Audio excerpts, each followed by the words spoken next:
Gaza में उस शख्स को मार डाला है जो नेतन्याहू के गाजा प्लान के सामने सबसे बड़ी रुकावट बना हुआ था।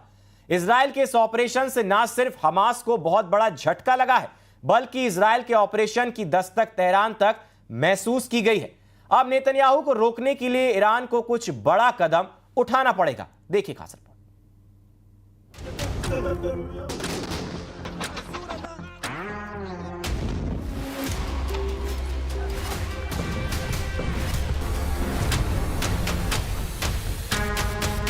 याहिया सिनवार के बाद इजराइल ने हमास के सबसे बड़े चेहरे को मारने का ऐलान कर दिया है। वो चेहरा जिसे किसी ने कभी नहीं देखा। उस कमांडर अबू उबैदा का इजराइल ने काम तमाम कर दिया है। इजराइल का दावा है कि इजरायली सेना और खुफिया एजेंसी शिन बेत ने जॉइंट ऑपरेशन किया और इसी ऑपरेशन में अबू उबैदा का खात्मा कर दिया गया। मुंह पर फिलिस्तीनी कफाया लपेटे अबू उबैदा पूरी दुनिया के सामने हमास का चेहरा रहा है। हमास के हर पोस्टर, हमास के हर वीडियो में अबू उबैदा एक नायक बनकर उभरा। गाजा पर 100% कब्जा करने को लेकर नेतन्याहू एक कदम भी पीछे हटने को तैयार नहीं है और उसी दौरान हुए इजरायली सेना के ऑपरेशन में अबू उबैदा की मौत का दावा किया जा रहा है।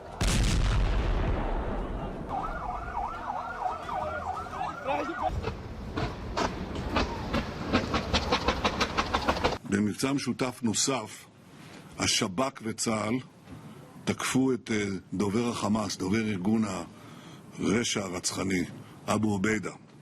עכשיו, אנחנו עדיין לא יודעים את התוצאה הסופית, אני מקווה שהוא כבר לא איתנו, אבל אני שם לב שאין מי שידברר את השאלה הזאת בצד של החמאס. אז שעות וימים בוודאי יגידו את מה שהם יגידו. 7 अक्टूबर 2023 में इजराइल पर हुए हमास के हमले के बाद अबू उबैदा को पूरी दुनिया ने देखा। सिनवार को मारने के बावजूद इजराइल अबू उबैदा तक पहुंचने में नाकाम साबित रहा, लेकिन अब उसने हमास के इस प्रवक्ता को खत्म करने का दावा किया है। इजराइल की सेना और खुफिया एजेंसी गाजा को चारों तरफ से घेरने के बावजूद अबू उबैदा तक पहुंचने में नाकाम साबित हो रही थी।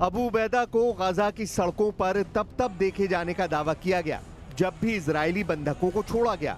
उस दौरान ये शख्स अबू उबैदा ही बताया गया। वही अरबी कैफिया पहने, चेहरा छुपाए हुए और बंधकों की अदला बदली वाले दस्तावेजों के साथ अबू उबैदा लगातार इजराइल को चैलेंज कर रहा था। अबू उबैदा का आखिरी बयान देखिए, जिसमें बताया गया कि हमास समझौते के लिए तैयार है, लेकिन साथ में इजराइल के सामने शर्तें भी रखी।